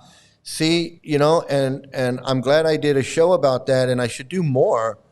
Yeah, what they do exactly, it's they want you fully obedient to the cult, not a wife. It's all about, yes, absolutely. Well, because women are just a prop that they use. Like this is a male cult, and women just serve a purpose, which is if you can't control yourself, then you can get married, and then when you're done with your wife, you can go back to being back. You get back on the path. You get back on the right. You get back on the good foot. But yeah, you're absolutely right. I mean, you're absolutely right about that. But this is the one I didn't realize, that you've had a few people tell you that they didn't realize Bhakti was even connected to the cult until it's far too late. And yes, absolutely. And that's why I do these things. I want awareness. Awareness is the most important thing. They want people to have an open mind. They want people with that open mind. They want you to go in there and going, I've heard some things, but I'm not sure. I don't know what to believe. And then they start in. Oh, well, we're not a cult. We're a culture. We're an ancient Indian culture, and these books are 5,000 years old. And then they just start in with the bullshit. They start in with the bullshit. So let me see. I gotta change it up. Let's get some different freaks. some different Krishna freaks here. Let's see this one, because this is what they do now. They just remember.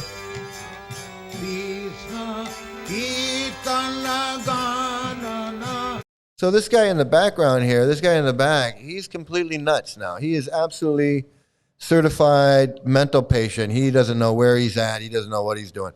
That's what this cult will do to you. Yeah, he's been out of his mind for a while now. It's not like it just happened. He's been certifiably a nutcase for a few decades now. For like 20 years now, he's been pretty much out of it. There were 2 or 3 of us asking for initiation, so we each wrote him a personal letter. And I remember that distinctly too, because in the letter I wrote, a few things, how it was going for me and my commitment to Krishna consciousness. But I remember putting in there that I was becoming very happy following this process. So when I got the letter back from Prabhupada that accepted me as a disciple, I really noted how that's what he focused on. So let me just say this. So the whole thing about these memories and listening to people talk about Prabhupada is the fact that there's no new Prabhupada stuff, right? There's nothing new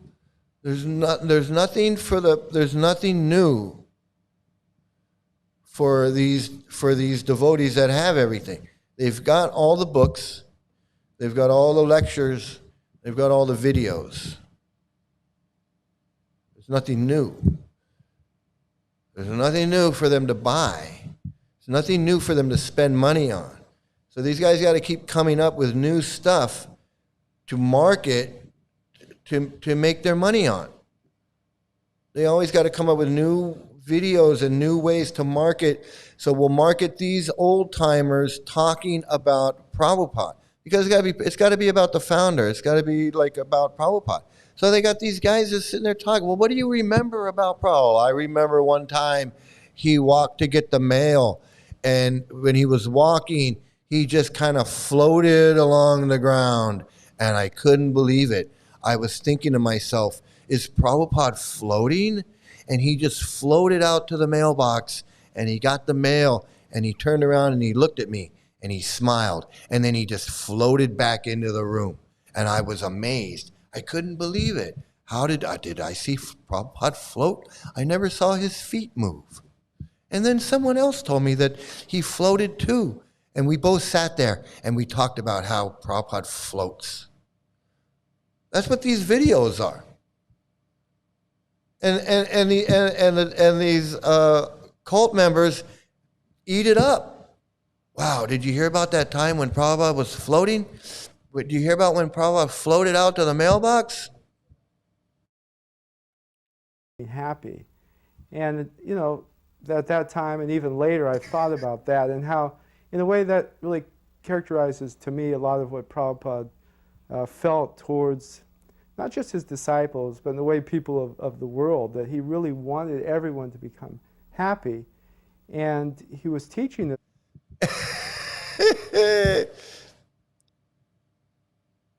He wanted everyone to become happy, but let me just tell you right now, chanting is not the way to be happy.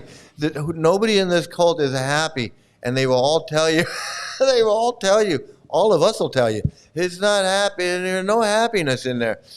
It's a lack of sleep, nutrients, coercive control, constant head games, spiritual manipulation, spiritual blackmail, emotional, spiritual, all of that. And it will make you crazy. And it's not so much a lack of nutrients, but they tell you when you can eat and what you can eat. You can't eat, you're up. Okay, so this is what they do. You get up at 4 o'clock in the morning, or 4 o'clock in the morning. You go to the temple at 4:30. You take a cold shower, you get ready, you go to the temple at 4:30. You're in the temple from 4:30 till like 5:30. Then you're chanting japa for another hour or so till like 6:37, 7. Then you're doing Guru Puja till 7:20, or you're greeting the deities at 7. And then you're doing, and then Guru Puja till 7:30. So from 7 to 7:30, more chanting. 7:30 or 7:30 Guru Puja. I forget. 8 o'clock, and then there's class. 7:30. Then there's class. Then there's Bhagavatam class, or Bhagavatam class before. I don't know, after Tulsi.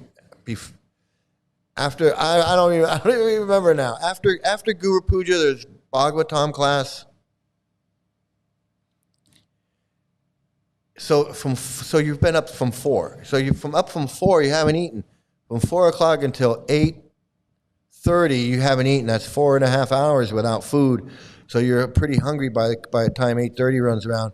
So they tell you when you can eat, and then what you can eat. You got to eat. You're going to eat the breakfast that they have. You're going to eat whatever, the yogurt. You're going to have some yogurt, a banana, a couple peanuts. I don't know what they have. Maybe some sabji left over from the Sunday feast. I don't know what we used to get. We'd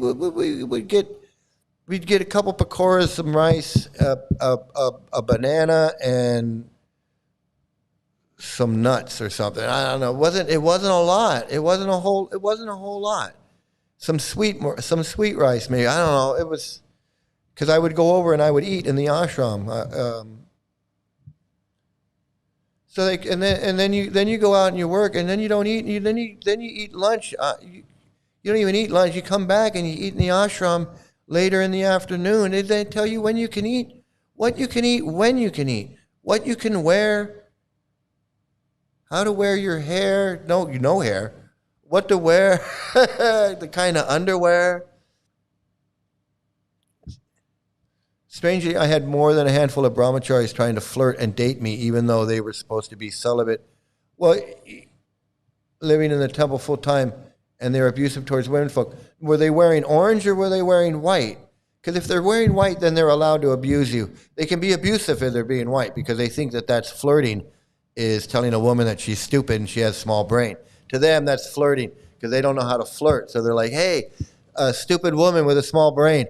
What are you doing? You busy later?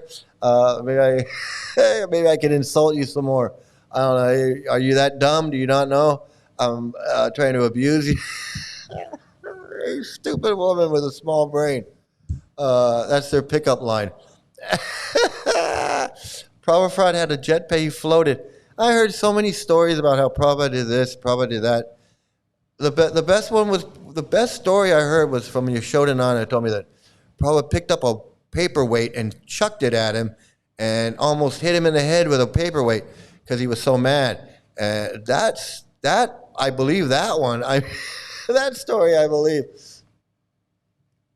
I love how their names will be like Chitra Leka, and then it'll be some middle-aged white man. What the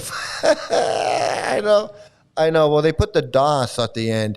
They put the Das. Well, like me, my name is Sri Kunda. It's funny. So my name is Sri Kunda. And when I got here in Thailand, my girlfriend, I was talking to my Indian friend about going to India, and he called me by he called me Sri Kunda. And so she asked me, she said, what is that? And I said, because she didn't know what he was saying. And I said Sri Kunda. And then she looked at me because in Thailand, Shri is for women only. Women are called Shri, not men. So she didn't get it. She's like, Shri, well, that's a woman's name. So that's so yeah, it's interesting the names. Breakfast should be foot wash. Foot wash. Hey, can I get some more of that foot wash over there? Hey, that's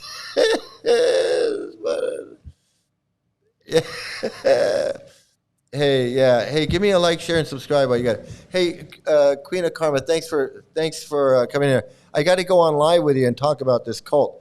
We got to work that out. I'm definitely ready to do that. I'm absolutely ready to do that. So we'll get together. We'll do something. Yeah, have a good rest, Queen of Karma. Definitely rest up. Rest up. You got a lot of work to do. Queen. The queen needs her rest. So yeah, so let's see what some more of what these freaks got to say. I know some Hare Krishnas are peeking in here and they're looking. They want to see what we're doing. They want to see what we're doing here. It's about Krishna consciousness because from his enlightened perspective, he could see that we wouldn't become happy through any other means than realizing our constitutional position. So as we started to feel that and experience that even in a very limited way, he immediately picked up on it and encouraged that. And I remember that quite distinctly too from that initial letter. And the first time he actually communicated with me, and said, my dear Bhutatma, which was, I got the name at that time too.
Hey, well, thanks for telling me that my mic was off. So what I was saying was, they are talking about how you're having chanting and being happy. He's saying you chant and be happy, and there's no way to be happy. There's no way to be happy in this cult, because what they're forcing you to believe, you're constantly in a battle with your mind and your senses and your intelligence and everything about you.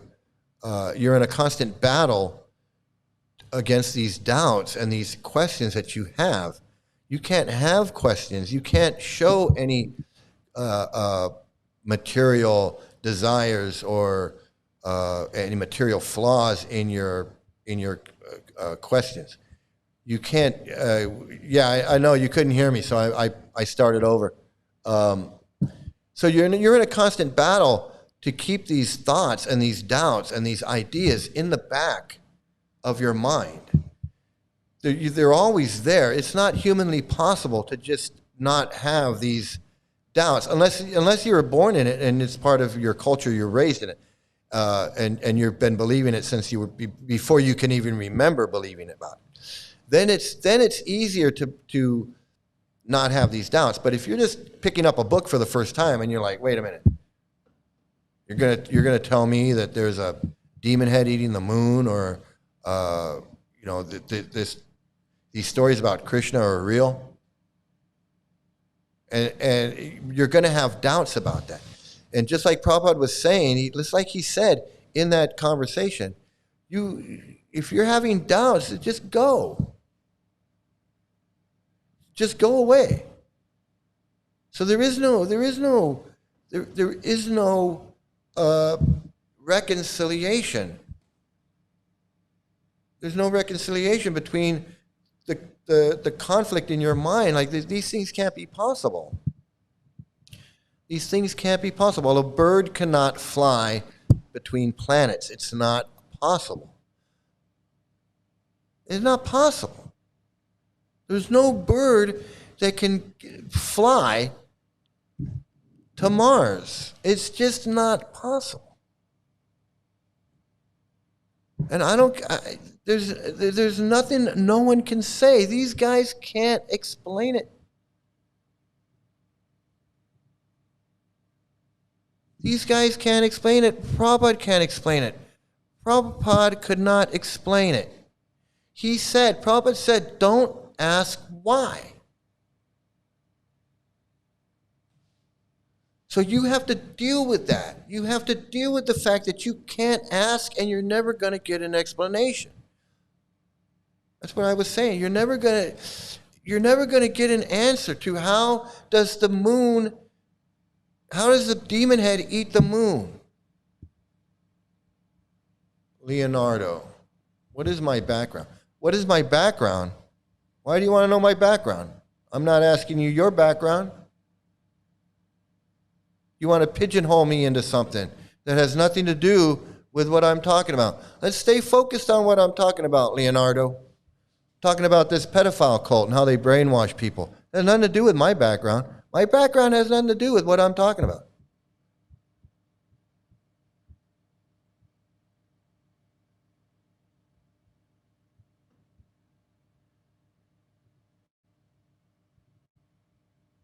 No whys. There are no whys. Called me in, and I rushed in and said, yes, Srila Prabhupada. By the way, that was a new expression at that point, even in '68. Before, it was only Swamiji, only months before. Yes, Srila Prabhupada. And he looks at me, he goes, first of all, you have forgotten to pay your obeisances.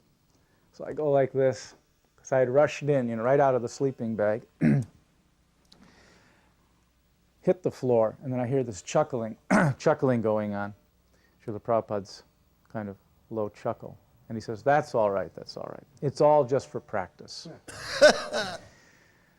So then he called me over. He said, come on, sit down. He said, why have you called me here to Santa Fe? And then you tell me to go to Los Angeles. Now, of course, I had nothing to do with this.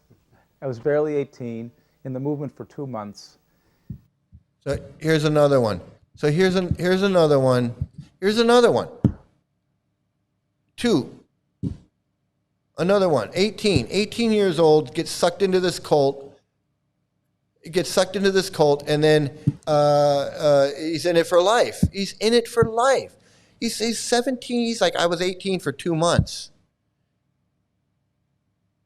18 years old, he gets sucked into this cult. He's in it for life, wastes his whole life for this failed chemist. Oh, sorry, I went off on you for asking me my background. You're asking me about this? No, it's not. This is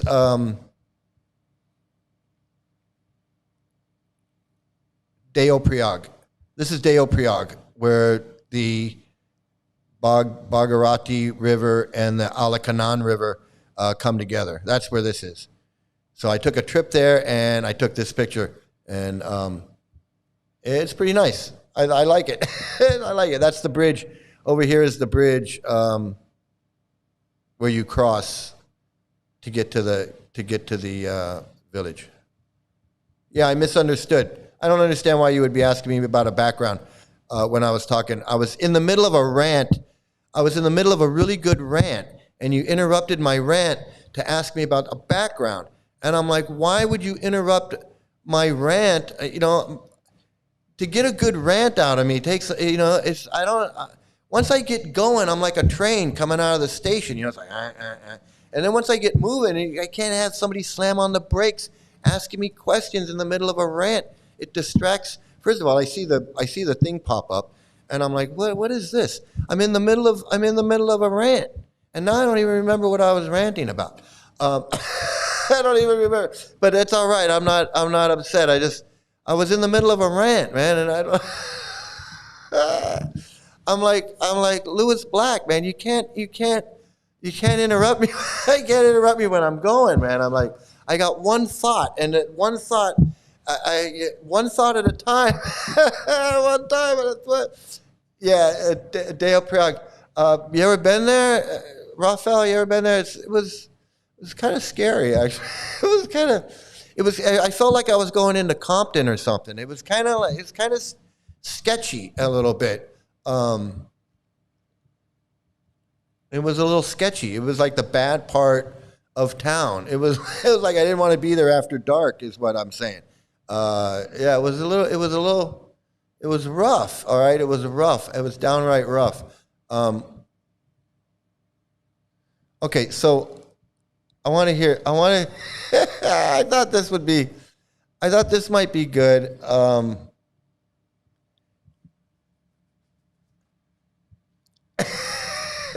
Indian Compton. I'm not trying to insult the great city of Compton. Compton is a great city. A lot of great things have come out of Compton. But we know Compton can be a little rough around the edges there, especially on the borders of Compton. But let's see, what do we got?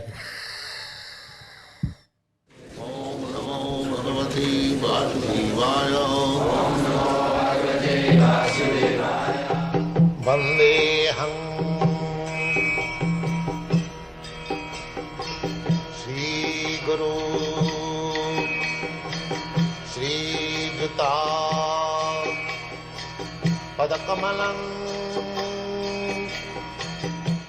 So interesting side note is that this lecture is right around the time that he found out about Sudama having a homosexual affair, and now he's giving a lecture about Devahuti's position as the perfect woman. Just a coincidence.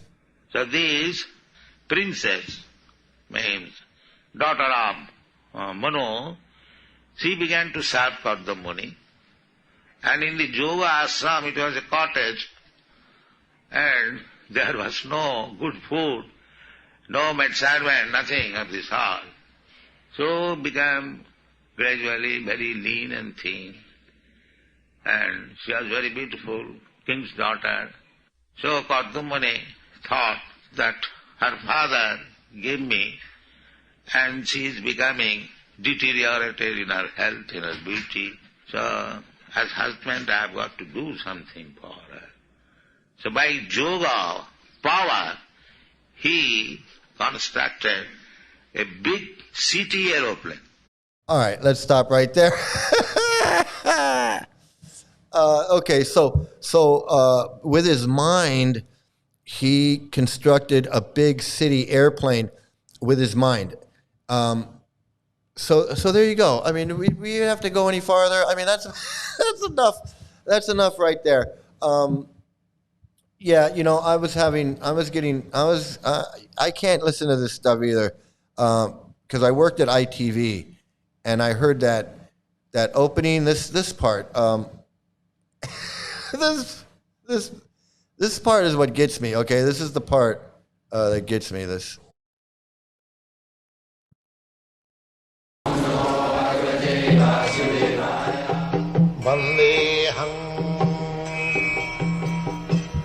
That part, that Vande Hum, that that Vande Hum, man, and that I have nightmares of.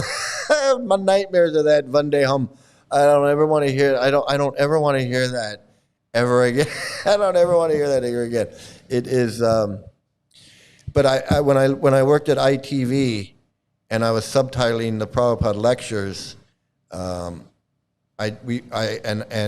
also duplicating the Prabhupada lectures, hearing that over and over and over. It was just insanity, man. And now when I hear it, it's like nails. It's like, oh, man.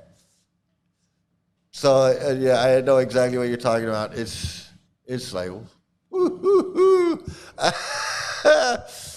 I remember as a bhakta in New York 45 years ago and being trained up to actually cheat the public out of their money because it was Krishna's money, considered Krishna's money.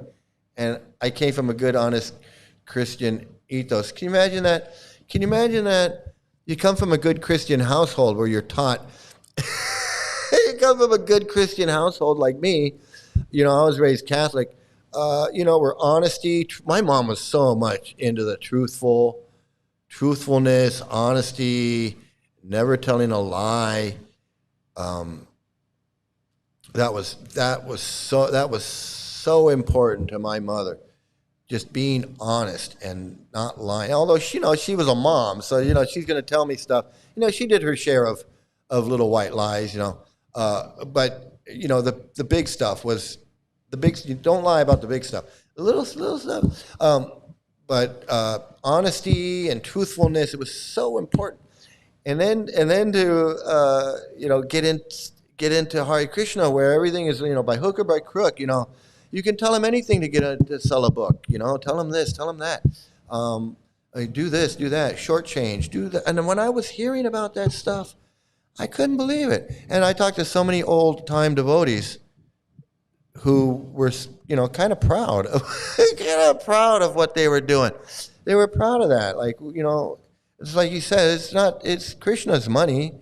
It belonged to Krishna, belonged to Prabhupada. We were returning Lakshmi to Krishna. That's what we were doing. We were taking the money from the karmis and bringing it back to Krishna. And that's how they justified that. And it's transcendental bullshit. It's bullshit. It is bullshit.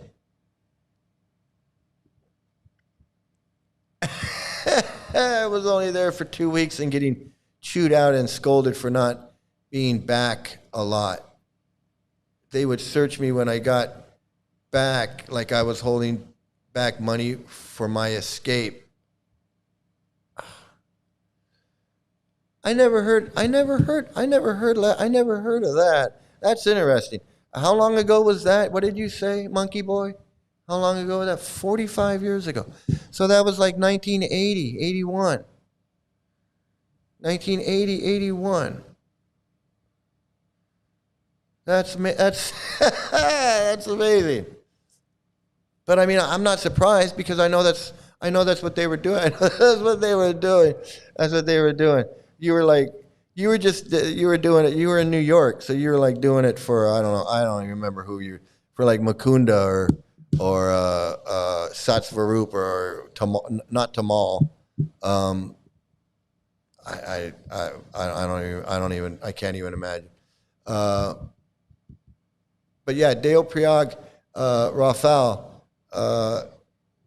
yeah, it was not, Rishikesh, Haridwar is a little harsh too. Rishikesh though is a lot of fun. Deo Prayag, it was a day trip. We did not stay overnight. And that was coming from my Indian friend. My Indian friend says like, I want to get out of here. And I was like, okay, let's go. Let's go. He didn't like it. He's like, I want to get out of here. So,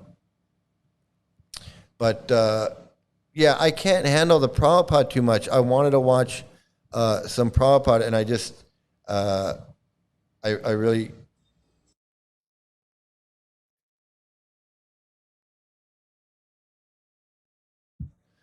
But because he goes on in this in this story, he says, so he talks about her getting thin, and then he makes the plane for her. He says, so he made.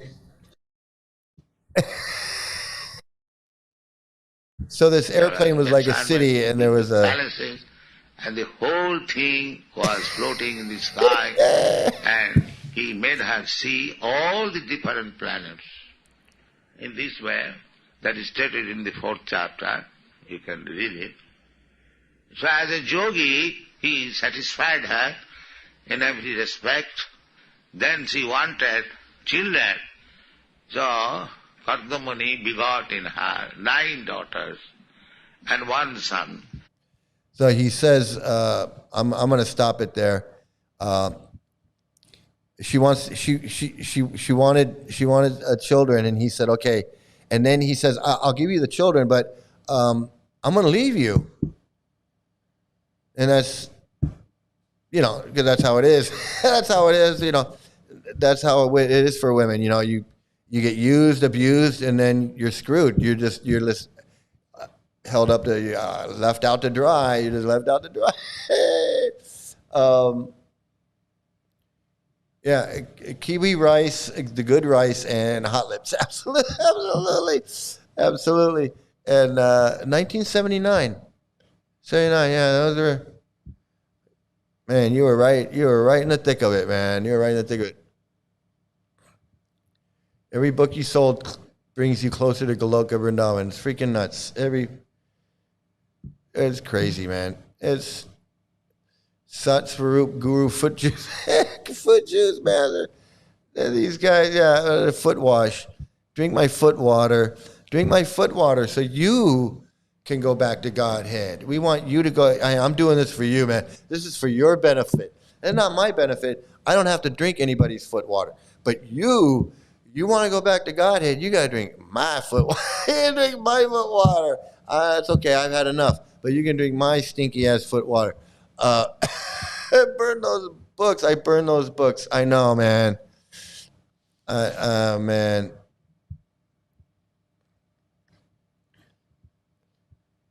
Passing on the art of cheating while expecting honesty back seems more like Maya than karma. I know. I know. Wanting the art of cheating while expecting honesty back. Prabhupada wanted those guys to shave their heads, and he wasn't going to answer why, and he chastised them, all of that stuff. And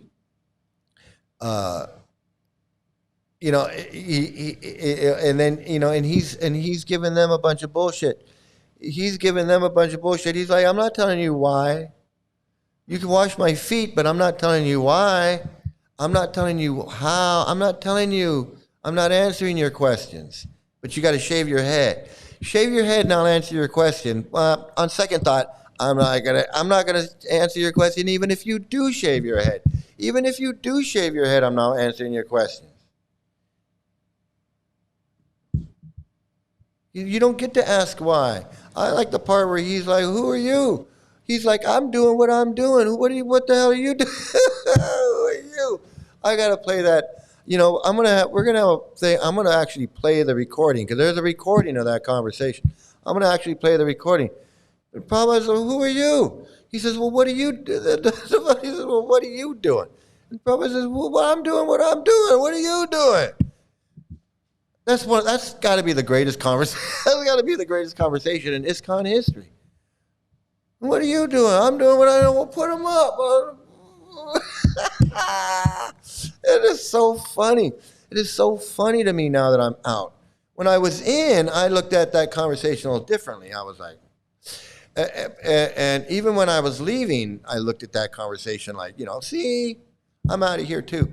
But now I look at that conversation like, it was too funny. Oh, man. The foot water, man. The foot moonshine and foot water.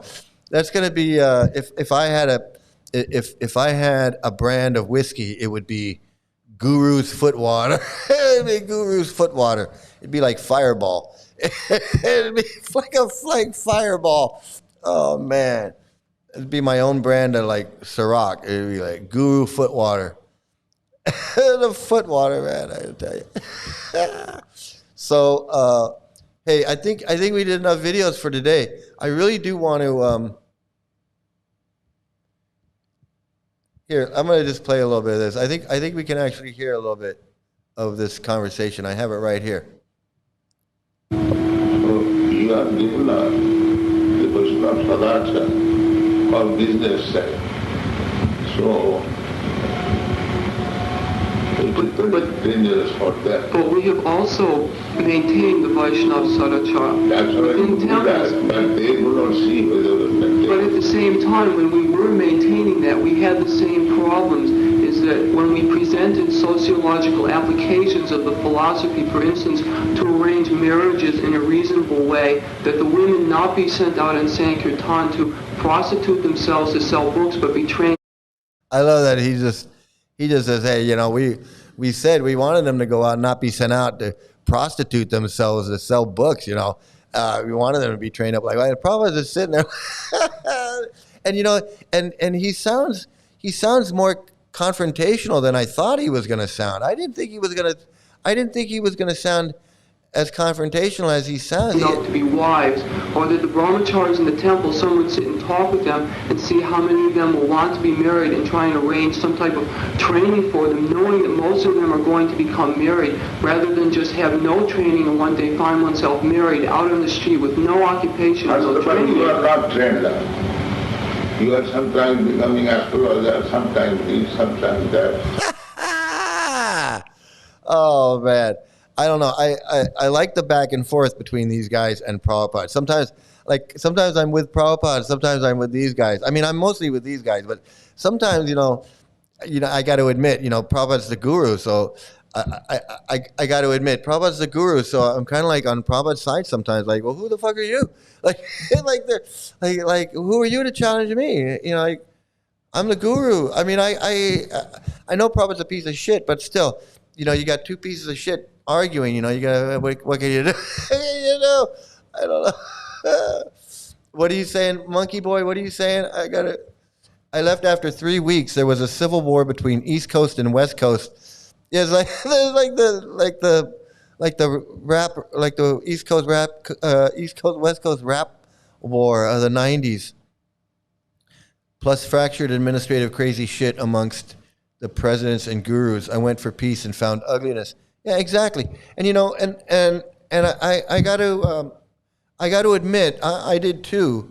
And my daughter was abused and all of that. But what happened was I got messed up with the Ritvix, and that kind of prolonged my stay as a devotee. Otherwise, I would have left before. But the Ritvix kind of like gave me a Band-Aid, like, oh, it's not that bad. It's really just these gurus that suck. It's not anything, it's nothing to worry about, which is a bunch of bullshit. So, and that's kind of how that's what happened to me. It's my sound with YouTube. It's like the devotee is challenging Prabhupada. Put him close on, oh man. I know he's totally challenging. He's totally challenging Prabhupada in this I want to hear just a little bit more. I got to hear a little bit more. This is like a teaser for next time. For next time, we're going to listen to it. Maybe that's what we'll do. It's true, because of my group. How they can follow you? We're not asking you to follow us. We're asking you, Prabhupada, that these are some problems. My request is that first of all, you adopt yourself to Vaishnava Acharya. Then you try to teach others. Otherwise, you have no right. But we have done that for 5 years, and no one listened to us at all. So why you are anxious to listen? You because let them not listen. You do your own duty. We had no duty. They gave us nothing to do. They would not recognize our quality. I'm going to say this. My next live stream, we're going to listen to this.